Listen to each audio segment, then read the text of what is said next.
The winter wind howled through the canyon like a wounded animal, and Theresa Zimmerman pressed her chapped hands against the cold iron of her stove, willing it to produce heat that simply would not come. She had been a widow for 3 months now, and the reality of her situation had never felt more desperate than in this moment. Watching her breath form clouds in the small cabin that she and Daniel had built together 5 years ago. The year was 1883, and Chloride, New Mexico Territory, was not a forgiving place for a woman alone, especially not in January when the temperatures dropped low enough to freeze the water in the wash basin solid by morning. She had used the last of her charcoal 2 days ago, rationing it carefully, burning just enough to cook a meager breakfast and warm her hands for a few precious minutes. Now the bin sat empty, mocking her with its hollow darkness. Theresa had money, a small amount that Daniel had saved from their modest mining operation, but the general store had been out of charcoal for over a week. A supply wagon had overturned on the mountain pass, or so she had heard from Mrs. Henderson at the boarding house, and no one knew when the next shipment would arrive. Her fingers trembled as she wrapped her shawl tighter around her shoulders. At 24 years old, she had never imagined herself in this position. Back in St. Louis, her mother had warned her about marrying a prospector and moving west, but Theresa had been full of romantic notions and adventure. Daniel had been kind and hardworking, and their life together, while difficult, had been happy. Then the fever had come, swift and merciless, taking him in less than a week, despite everything she had done to save him. She glanced at the shelf where 3 cans of beans sat alongside a small sack of cornmeal. Food she could manage for now, but without heat, she would not survive another week of this cold. The cabin was well built, but the wind found every crack and crevice, and at night the temperature inside dropped dangerously low. Theresa stood and paced the small room, trying to generate warmth through movement. She knew what she had to do, though the thought made her stomach knot with anxiety. The Landry Ranch lay about 5 miles north of town, sprawling across the valley where the grass grew tall even in winter, sheltered by the surrounding mountains. She had seen Bennett Landry in town several times, a tall man with dark hair and serious eyes who always tipped his hat politely but never lingered to chat. He was probably in his early 30s, and from what she had heard, he ran one of the most successful cattle operations in the territory. More importantly, she had overheard at the general store that the Landry Ranch made its own charcoal from the pinon and juniper trees that dotted the property. It was a necessity for a large operation like his, used for the forge where they repaired tools and shod horses. Perhaps, if she asked, he might be willing to sell her enough to get through the winter. The decision made, Theresa refused to let herself reconsider. She layered on every piece of warm clothing she owned, pulled on Daniel's old work gloves that were far too large for her hands, and wrapped a woolen scarf around her face. The walk would be brutal, but she had no horse. Daniel's mare had been sold to pay for the doctor and the burial. The cold hit her like a physical blow when she stepped outside. The sky was a pale, washed-out blue, the kind that promised no warmth despite the sunshine. Theresa bent her head against the wind and began walking, following the rutted road that led north out of town. Her boots crunched through patches of crusty snow, and within minutes her toes began to ache with cold. She passed old mining claims, most abandoned now, their wooden framework standing like skeletal remains against the barren landscape. Chloride had boomed in the late 70s when silver was discovered, but the easy ore was mostly gone now, and the town had settled into a quieter existence. The people who remained were the stubborn ones, those who had invested too much to leave, or who had fallen in love with the harsh beauty of the high desert. The miles passed slowly, and Theresa's legs began to burn with the effort of pushing through the cold. She kept her eyes on the horizon, watching for the first sign of the ranch buildings. When they finally came into view, she nearly wept with relief. A large barn stood alongside several outbuildings, and smoke rose from the chimney of a substantial ranch house built from adobe and timber. Cattle dotted the valley, dark shapes against the winter pale grass, and she could see several horses in a corral near the barn. As she approached, a dog began barking, and a man emerged from the barn, wiping his hands on his pants. Even from a distance, she recognized Bennett Landry's tall frame and the way he moved with easy confidence across the packed earth of the ranch yard. "Mrs. Zimmerman." His voice carried across the distance, surprise evident in his tone. He began walking toward her quickly, and as he drew closer, she could see the concern in his dark eyes. "What are you doing out here? You must be frozen through." "Mr. Landry," she managed, her voice hoarse from breathing the cold air, "I apologize for arriving unannounced. I need to ask you something." "Come inside first," he said firmly, gesturing toward the house. "You look half frozen. Whatever you need, we can discuss it by the fire." Theresa wanted to protest, to maintain the proper distance that a widow should keep with an unmarried man, but she was too cold to care about propriety. She nodded and followed him across the yard. The ranch house was warm and spacious, with a large stone fireplace dominating one wall where a substantial fire crackled and popped. The furniture was simple but well made, and the room had the tidy but impersonal look of a place kept by someone who lived alone. "Sit here," Bennett said, pulling a chair closer to the fire. "I'll make coffee." "You do not need to go to any trouble," Theresa protested weakly, but she sank into the chair gratefully, holding her hands out to the blessed warmth. "It is no trouble." He moved to the kitchen area with practiced efficiency, and within minutes, the smell of coffee filled the room. As the feeling began to return to her fingers and toes, bringing with it painful tingling, Theresa studied him covertly. He was handsome in a rough-hewn way, with strong features and a jaw that looked like it had been carved from granite. His hands were large and calloused, the hands of a working rancher, but he moved with surprising grace as he prepared the coffee. He handed her a steaming cup and she wrapped her hands around it, absorbing the warmth. "Thank you," she said softly. "I know this is unusual, me coming here like this." "You walked 5 miles in this weather," he said, settling into a chair across from her. "It must be important." "I need charcoal," she said simply. "For my stove. The general store has been out for over a week and I have used the last of what I had. I heard that you make your own here on the ranch and I was hoping you might be willing to sell me some. I can pay." Bennett's expression shifted to something she could not quite read. "You walked 5 miles to ask for charcoal." "I had no other choice," she said, lifting her chin defensively. "I cannot cook without it and I need heat. If you cannot spare any, I understand, but I had to ask." "Mrs. Zimmerman," he said quietly, "you should have sent word. I would have brought you some. You should not be walking that distance in this weather." "I have no one to send," she replied, the words coming out more sharply than she intended. "My husband is dead. I have no family here. I do what I must." Something flickered in his eyes, an emotion she thought might be sympathy mixed with respect. "I am sorry for your loss. Daniel was a good man. I met him a few times in town. Thank you."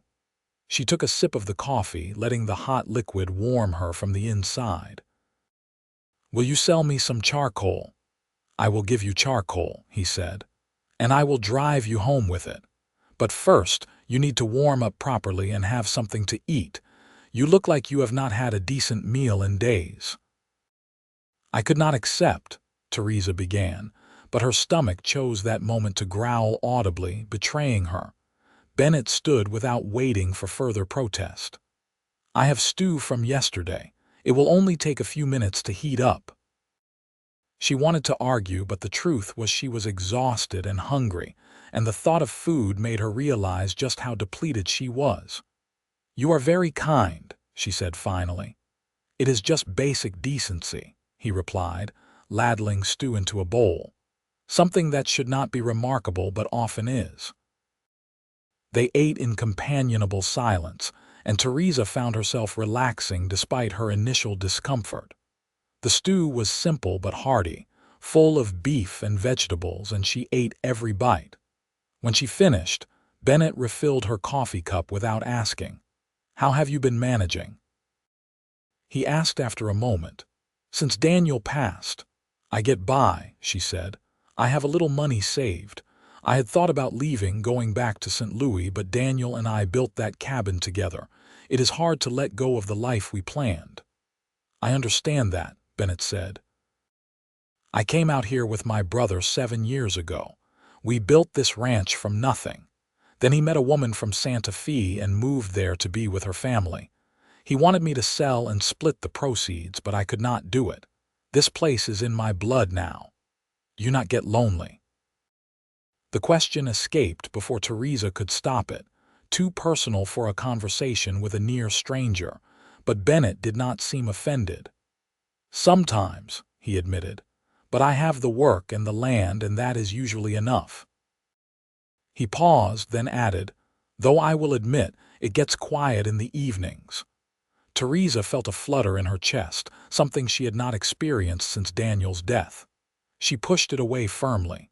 She was in mourning, and Bennett Landry was simply being kind, nothing more.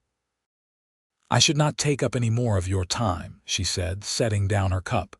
"If you could spare the charcoal, I would be grateful." "Of course." He stood and retrieved his coat from a hook by the door. "Wait here where it is warm. I will load the wagon and bring it around."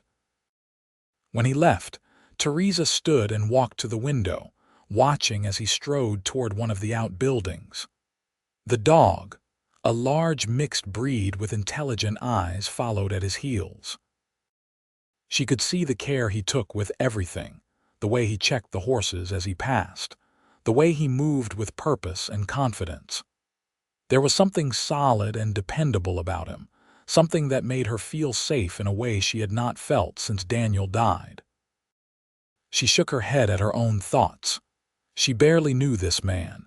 He was being neighborly, nothing more. She would take the charcoal, pay him what it was worth, and return to her own life.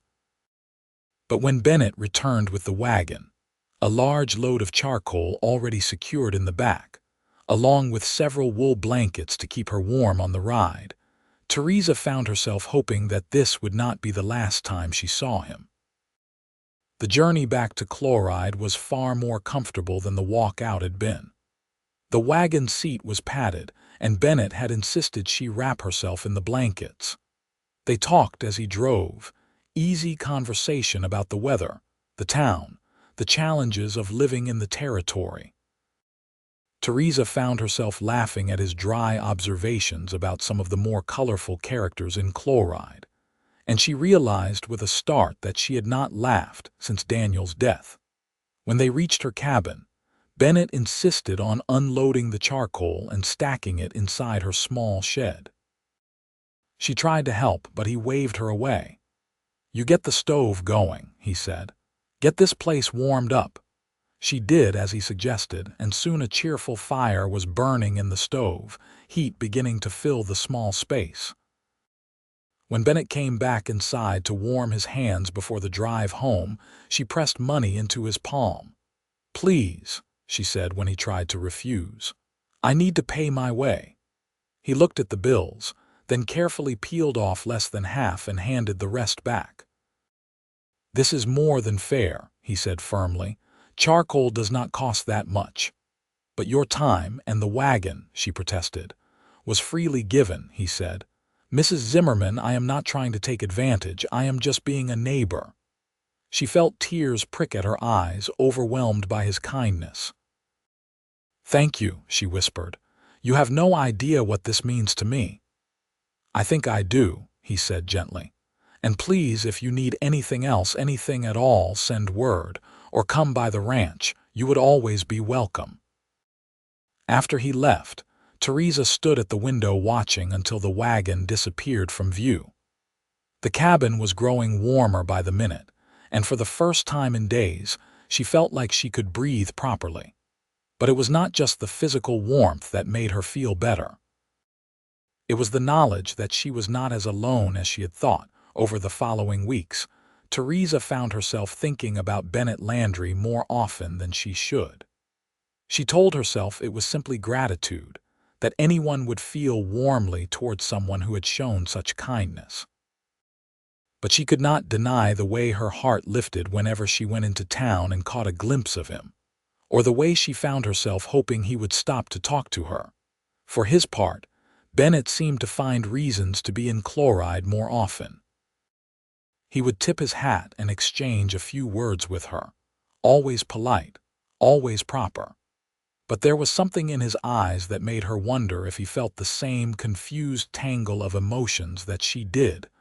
One Saturday in February, Theresa was at the general store when Bennett came in. The store had finally received a shipment of supplies, and the place was crowded with people stocking up after weeks of shortages. "Mrs. Zimmerman," Bennett said, working his way through the crowd to her side. "How are you getting on?" "Well, thank you," she replied, acutely aware of the interested glances from the other townspeople. "The charcoal you gave me has been a blessing." "I am glad to hear it." He picked up the heavy sack of flour she had been struggling with and added it to her basket without asking. "Are you walking back?" "Yes, but it is not far." "Let me help you carry these things," he said. "I have my horse outside."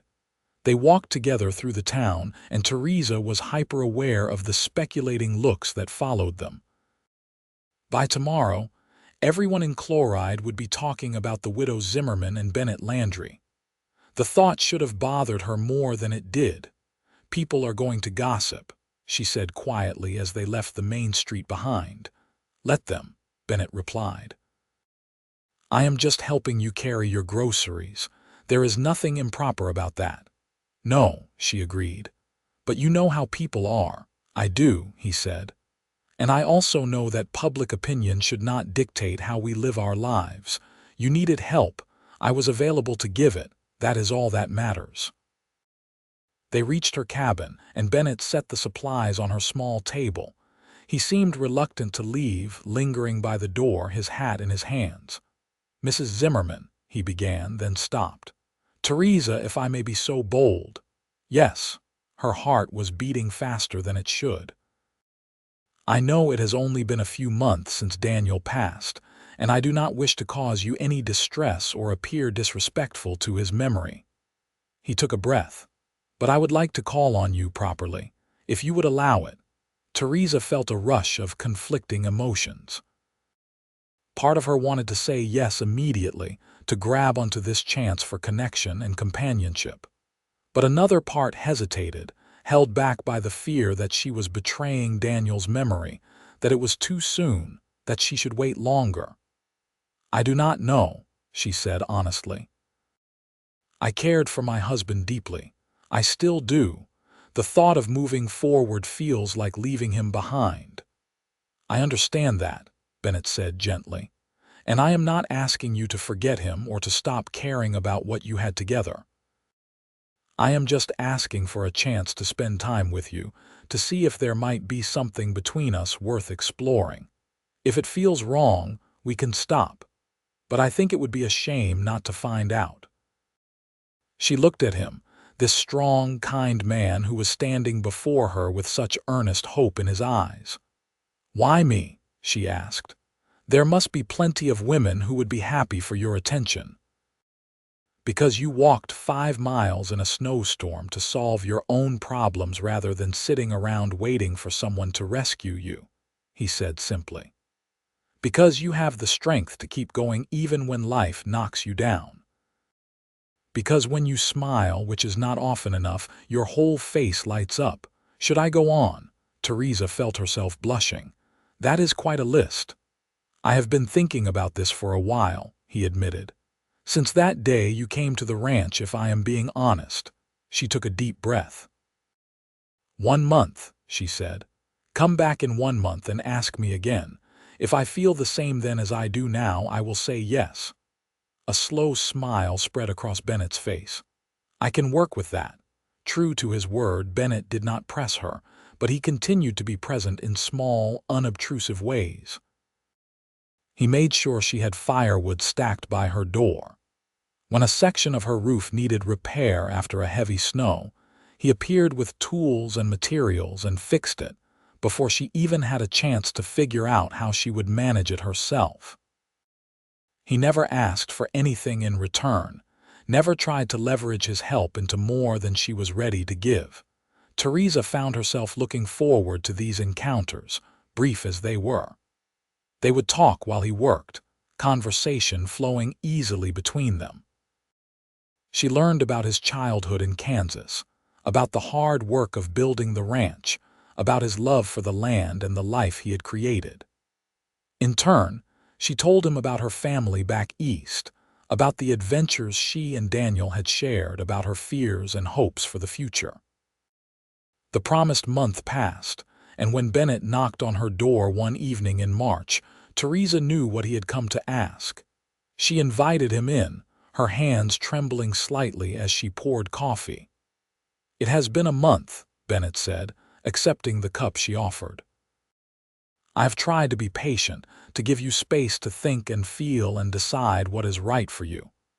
You have been more than patient, Theresa said, sitting across from him. You have been wonderful, actually. The way you have helped me, the respect you have shown, it means more than I can say. But, he prompted gently when she paused. No, but, she said, meeting his eyes. Yes, Bennett, yes, I would like you to call on me properly.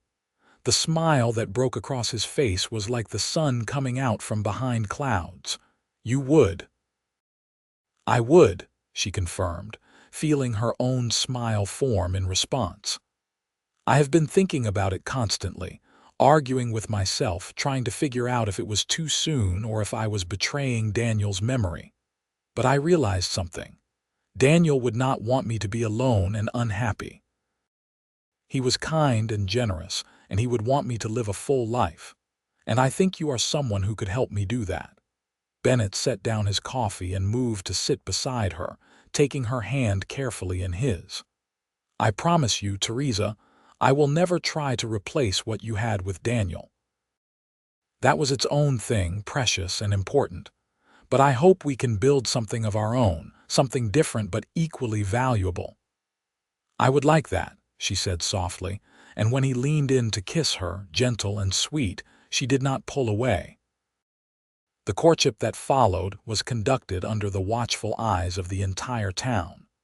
Some people disapproved, thinking it was too soon for a widow to be entertaining a suitor.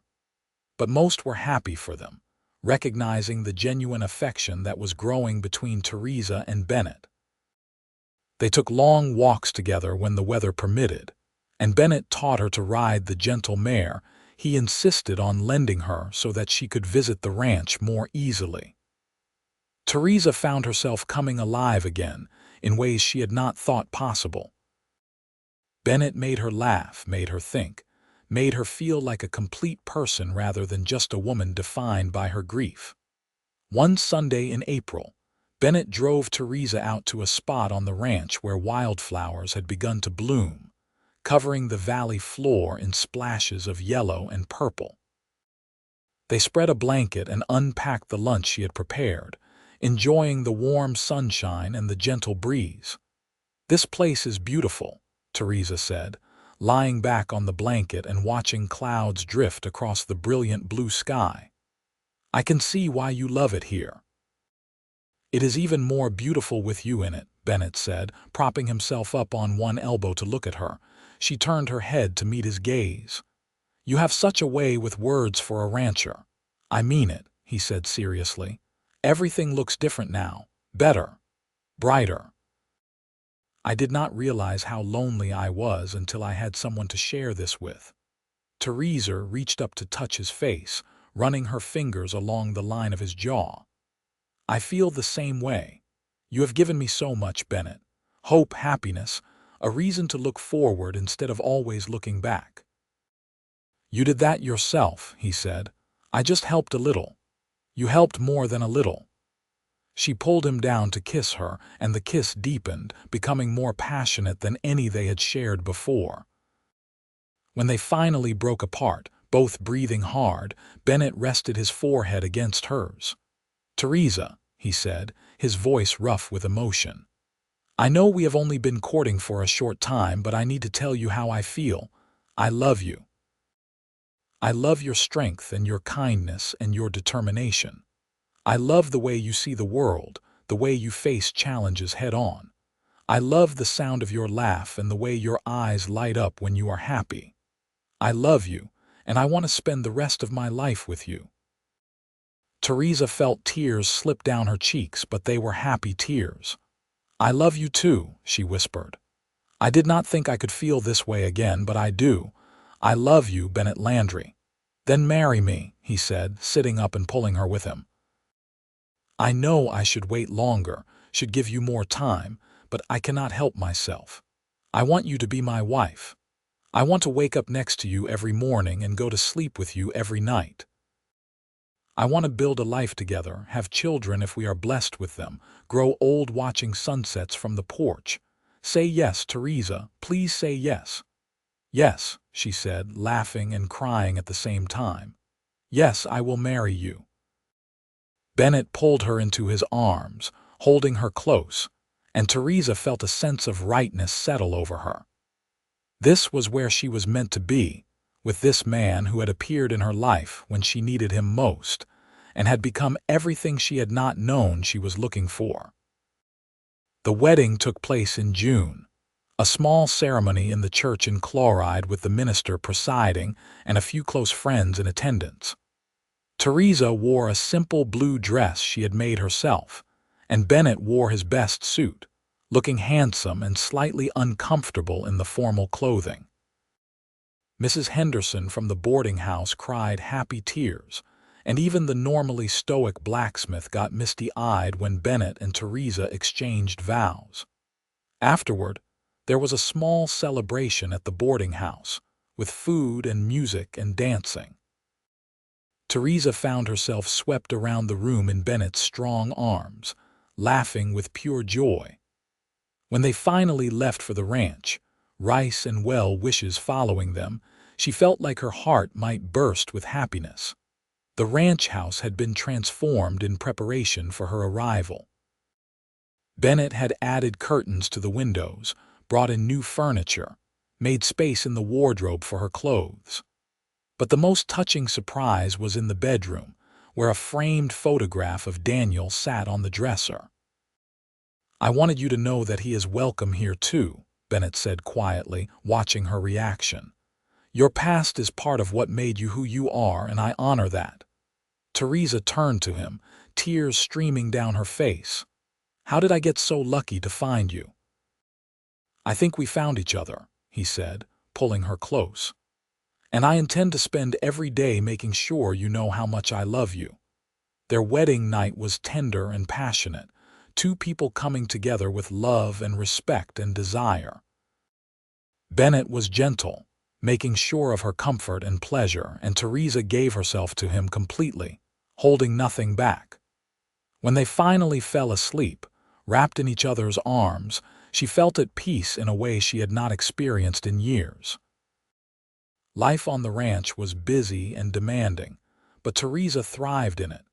She learned to help with the cattle, to manage the household accounts, to preserve food for the winter. Bennett taught her to shoot a rifle, insisting that she needed to be able to protect herself when he was out on the range. They worked side by side during the day and held each other close at night, building the kind of partnership that was based on mutual respect and genuine affection. The first time Theresa realized she was pregnant was in late October, 7 months after she had first walked to the ranch seeking charcoal. She had been feeling tired and slightly queasy for a few weeks, and when her monthly cycle failed to arrive, she knew. The doctor in town confirmed it, telling her the baby would likely arrive in late spring. Bennett's reaction was everything she could have hoped for. When she told him the news, his face lit up with pure joy, and he swept her into his arms, spinning her around before carefully setting her back down. "A baby," he said, his voice full of wonder. "We are going to have a baby. Are you happy?" she asked, though she could clearly see that he was. "Happy does not begin to cover it," he said, placing his hand gently on her still flat stomach. "You have given me everything, Theresa. A partner, a love that I never thought I would find, and now a family. I am the luckiest man alive." The pregnancy progressed smoothly, though Theresa found the last months difficult as the weather grew hot and she grew larger. Bennett was attentive and careful, trying to take on more of the household tasks despite her protests that she was perfectly capable. "You are carrying our child," he would say whenever she argued. "That is work enough." Their son was born on a warm May evening in 1884, after a long labor that left Theresa exhausted but triumphant. Bennett had stayed with her throughout, holding her hand and wiping her forehead, offering support and encouragement. When the midwife finally placed the squalling infant in his arms, tears streamed down his face. "He is perfect," Bennett said, his voice breaking with emotion. "Theresa, he is absolutely perfect." They named him Thomas Daniel, honoring Theresa's father and her first husband. Bennett had suggested the name, and Theresa had loved him even more for the generosity of spirit it showed. Thomas was a healthy, happy baby who grew quickly.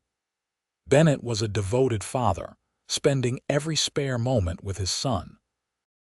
Theresa would often find them together in the evenings, Bennett talking softly to the baby as if he could understand, telling him about the ranch and the cattle and the wide sky overhead. 2 years later, a daughter joined the family. They named her Sarah Rose, and she had her mother's dark hair and her father's serious eyes. Thomas was fascinated by his little sister, always wanting to help care for her, and the sight of Bennett with both children, reading to them or playing with them, made Theresa fall in love with her husband all over again. Life was not without its challenges. There were hard winters and dry summers, sick cattle and broken equipment, all the usual trials of ranch life. But Bennett and Theresa faced them together, their partnership growing stronger with each obstacle they overcame. One evening when Thomas was 4 and Sarah was 2, the family sat on the porch watching the sun set over the valley. Thomas was perched on Bennett's lap, and Sarah was curled against Theresa's side, her thumb in her mouth. The sky was ablaze with color, orange and pink and purple streaking across the horizon. "Tell the story again, Papa," Thomas said, as he did almost every night. "About when you and Mama met." Bennett looked at Theresa and they shared a smile. "Well," he began, "it was the coldest winter anyone could remember, and your Mama needed charcoal for her stove." "Because she was cold," Thomas added, having heard the story many times. "Very cold," Bennett agreed.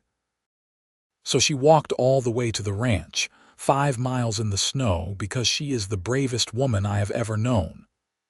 "And you gave her charcoal," Thomas continued. "I did," Bennett said.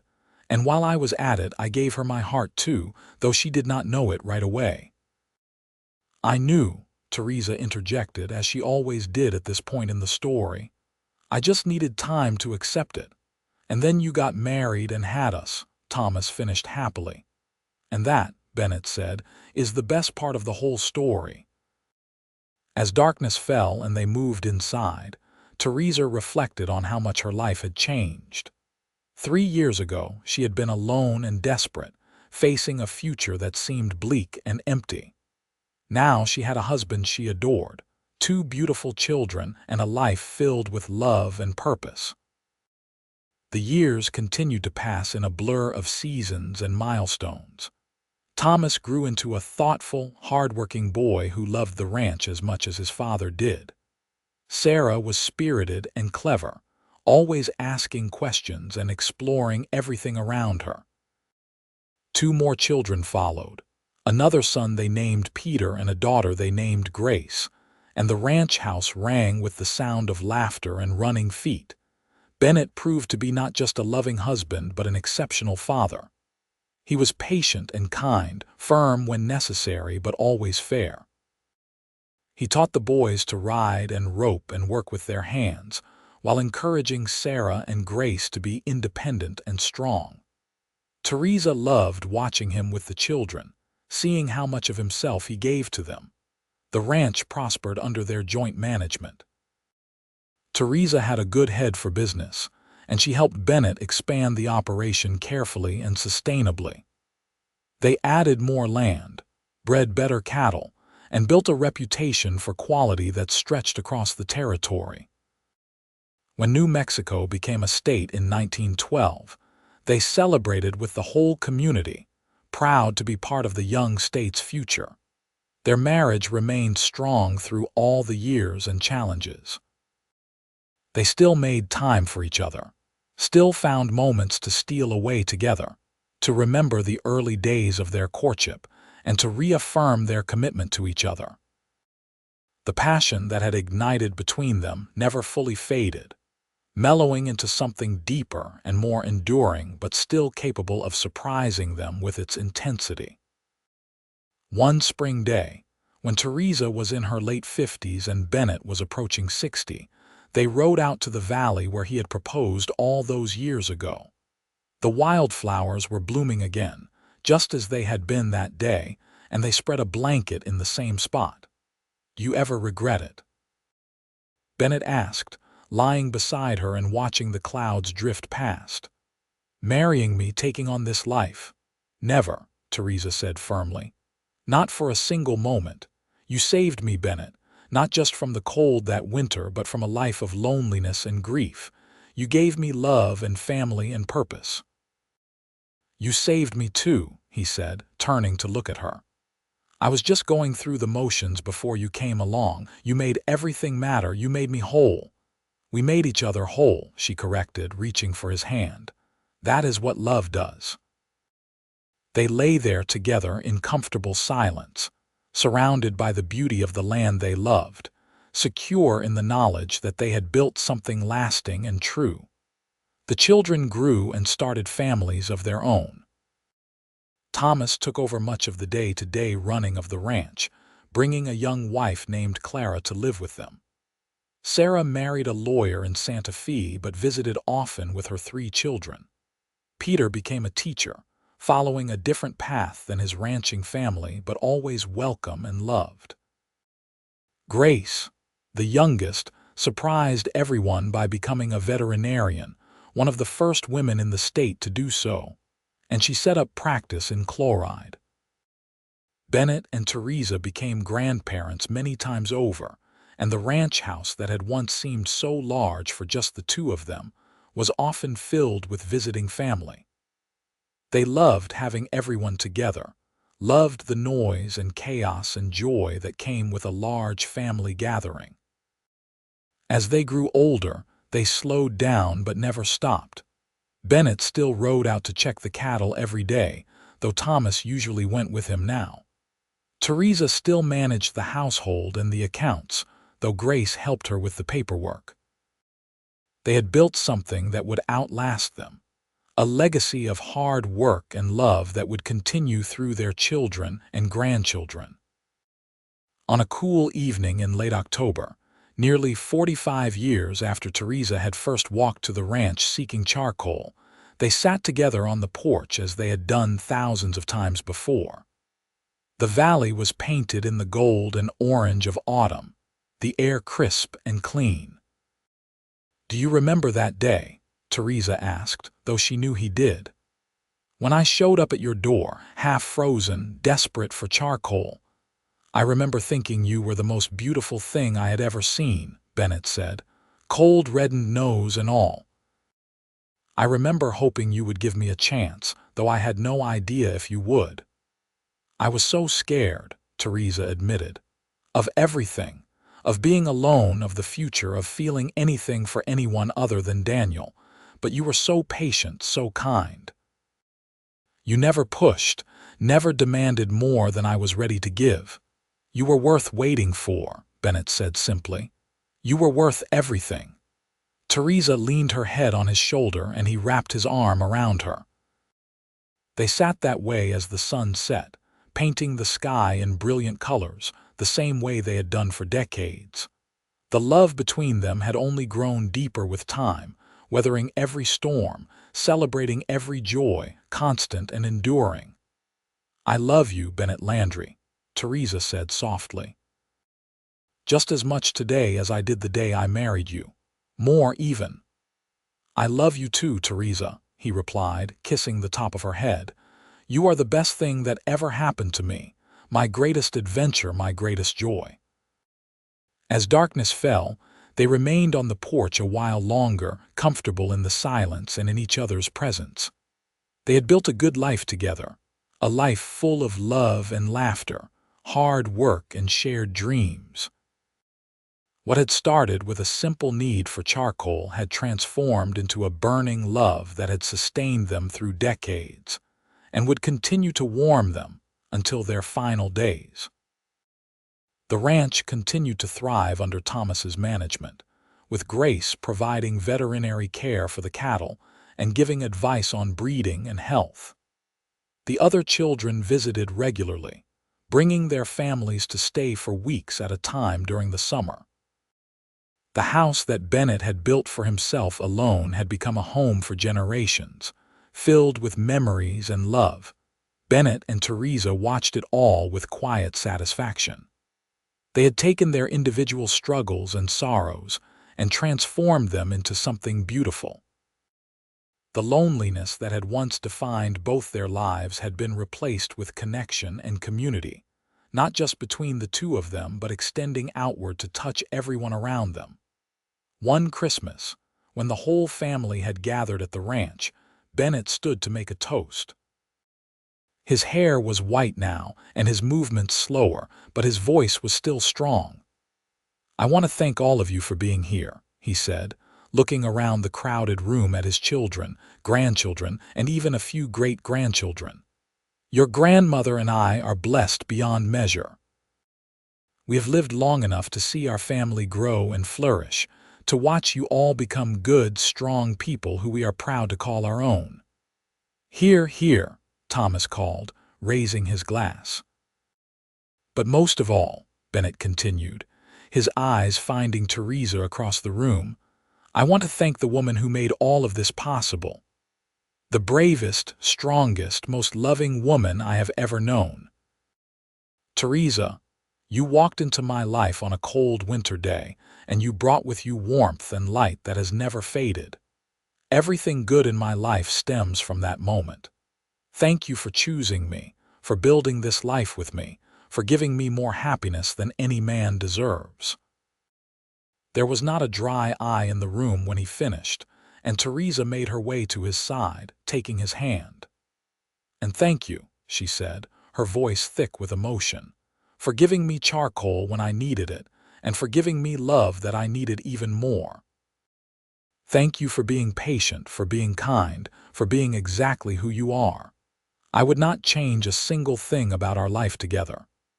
They kissed, to the cheers and applause of their family, and Theresa felt the same flutter in her heart that she had felt all those years ago. Time had changed many things, but not the essential truth of their love. The seasons continued their eternal cycle, and Bennett and Theresa continued their life together, growing older but never losing the connection that bound them. They took each day as it came, grateful for the time they had together, never taking for granted the gift they had been given. On quiet evenings, they would still tell the story of how they met, embellishing it slightly for the grandchildren, making it into a legend of true love conquering all obstacles. And in a way, it was true. Theresa had needed charcoal to survive the winter, but Bennett had given her so much more. He had given her a reason to live again, to hope again, to love again. And she had given him the same gifts in return, transforming his solitary existence into a rich, full life surrounded by love and family. What had started as a simple transaction, charcoal for money, had become the foundation for something enduring and beautiful. As they entered their 70s, Bennett and Theresa slowed down considerably, but they remained sharp and engaged with the world around them. They sat on the porch more often, watching the ranch operate around them, content to let the younger generation take over most of the work. But they were never idle, never purposeless. They were the heart of the family, the center around which everything else revolved. One warm summer evening, surrounded by family, with the sound of children playing in the yard and the smell of dinner cooking in the kitchen, Bennett took Theresa's hand. "Happy?" he asked, a question he had asked her countless times over the years. "Completely," she answered, as she always did. And it was true. She was happy, fulfilled, grateful for every moment of the life they had built together. As the sun set over the valley they both loved, painting the sky in shades of gold and crimson, Bennett and Theresa sat together in perfect contentment. The charcoal that had brought them together was long since burned to ash, but the fire of their love burned as brightly as ever, warming not just the two of them but everyone whose lives they had touched. They had found each other in a moment of need and had created something timeless and precious. Their love story, born in the harsh winter of the New Mexico territory, had blossomed into a lifetime of joy and partnership. And as they sat together in the golden light of evening, their hands intertwined, they knew that their love would endure long after they were gone, living on in the children and grandchildren who carried their legacy forward. The ranch would continue. The family would grow. But the foundation would always be the same, the love between a widow who had needed charcoal and a rancher who had given her his heart. It was a simple beginning that had led to an extraordinary life, and neither of them would have changed a single moment of it. In the years that followed, their story became part of the family mythology, told and retold at gatherings, a reminder of where they all came from and the power of love to transform lives. And long after Bennett and Theresa had passed on, peacefully and within months of each other as if they could not bear to be apart even in death, their descendants would still gather at the ranch house they had filled with love, still warm themselves by fires started with charcoal, and still remember the day when a desperate woman and a generous man found each other and created something beautiful that would last for generations. The ending of their earthly story was not sad but triumphant, a celebration of a life well lived and a love well earned. They had taken the harsh realities of life in the Wild West and created something soft and warm and enduring. They had faced challenges and hardships, loss and grief, but they had faced them together, and that had made all the difference. Their graves stood side by side on a hill overlooking the valley, simple markers that bore their names and dates and a single phrase that captured the essence of their story. Together always. And in a sense they were, their spirits woven into the fabric of the land they had loved, the family they had created, the legacy of love they had left behind. The ranch prospered for generations, managed by their descendants who honored the values Bennett and Theresa had instilled. The land was cared for with respect, the cattle raised with attention and knowledge, the business conducted with honesty and integrity. The family remained close, gathering regularly at the old ranch house, keeping alive the traditions that Bennett and Theresa had established. And sometimes, on cold winter evenings when the wind howled through the valley and fires burned in the stoves, the older family members would tell the young ones about their ancestor, who had walked 5 miles in the snow seeking charcoal, and the rancher who had given her that, and so much more. They would talk about the love that had sustained two people through a lifetime, the kind of love that was built on respect and kindness and genuine affection, the kind of love that transformed ordinary lives into something extraordinary. The story never grew old, never lost its power to move and inspire, because at its heart, it was a story about hope, about second chances, about finding love when you least expected it. It was about the courage to open your heart again after loss, about the generosity of spirit that allowed one person to see and respond to another's need. It was about building something lasting and true in a harsh and unforgiving environment, about creating warmth and light in the midst of cold and darkness. Thomas, who had heard the story countless times from his parents before they died, would tell his own grandchildren with tears in his eyes. "Your great-grandmother was the strongest woman I ever knew," he would say. "And your great-grandfather was the kindest man. Together they were unstoppable.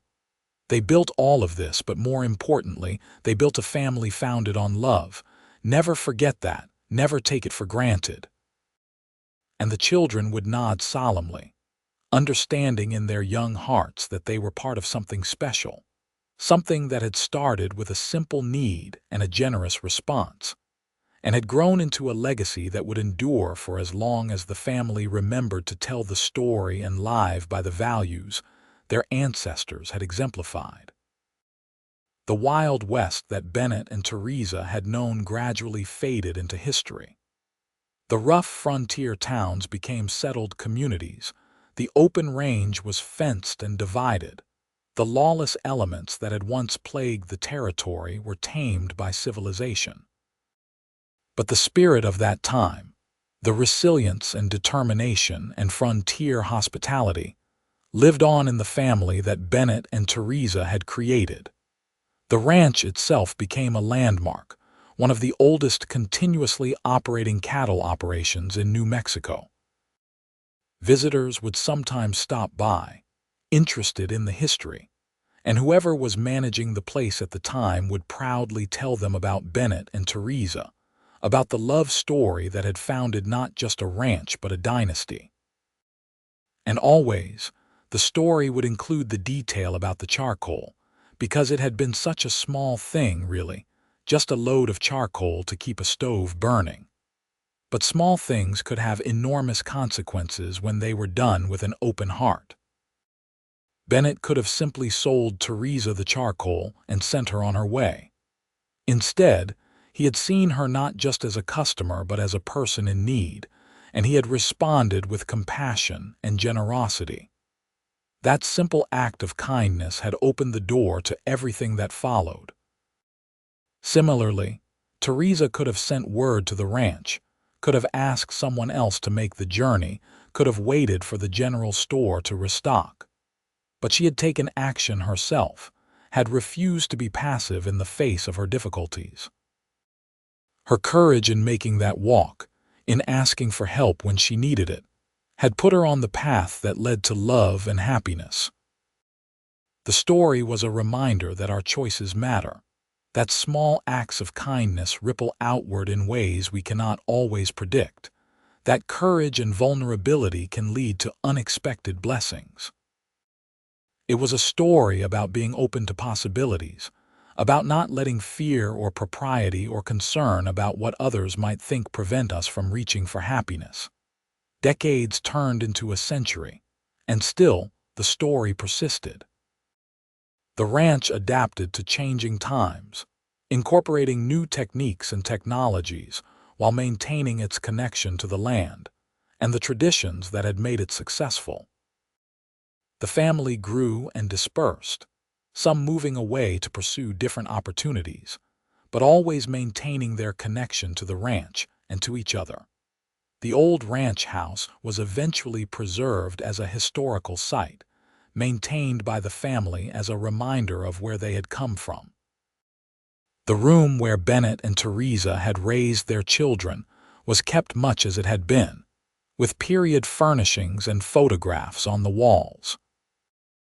Visitors could stand in the kitchen where Theresa had cooked countless meals, sit in the living room where Bennett had told stories to his grandchildren, look out the window at the view that had sustained them both through long years of hard work and simple joys. And in one corner of the living room, in a place of honor, sat an old iron stove. It was not the original, which had long since rusted away, but it was the same model, carefully restored and maintained. Next to it was a bin of charcoal, never empty, always ready. A small plaque explained the significance. This stove represents the beginning of a great love story. In the winter of 1883, Theresa Zimmerman walked 5 miles seeking charcoal for her stove. Bennett Landry gave her charcoal and, eventually, his heart. What began with a simple need became a lifetime of love and the foundation of a family that continues to this day. Every year on the anniversary of their wedding, the family would gather at the ranch for a celebration. They would light a fire in the old stove, using charcoal in honor of that first meeting, and they would share a meal together. Someone would toast Bennett and Theresa, thanking them for the legacy they had left behind, for the example they had set, for the love they had shared. And then they would tell the story again, making sure that another generation heard it and understood its significance. The story of Bennett and Theresa became more than just family history.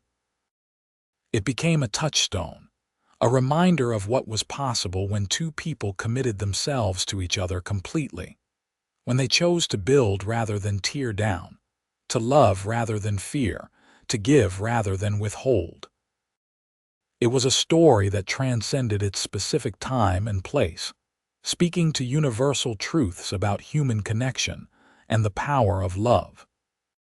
As the world changed around them, as new generations faced challenges that Bennett and Theresa could never have imagined, the core message of their story remained relevant. Love still mattered. Kindness still transformed lives. Second chances were still possible. The future was still worth building, one day at a time, with patience and hope and an open heart.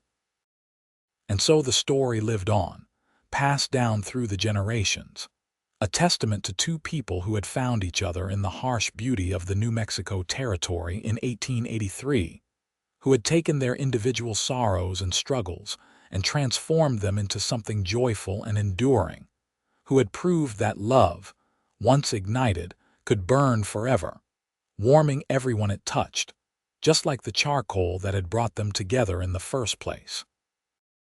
The fire that Bennett and Theresa had started with that first load of charcoal had never gone out. It burned in the hearts of their descendants, in the land they had loved, in the values they had lived by, in the story that continued to inspire and move everyone who heard it. They had needed warmth, both of them, and they had found it in each other. They had needed love, though they might not have realized it at first, and they had given it freely, generously, completely. Their story was a Wild West legend, but it was also something more personal and immediate. It was a reminder that great love stories do not always begin with grand gestures or dramatic moments.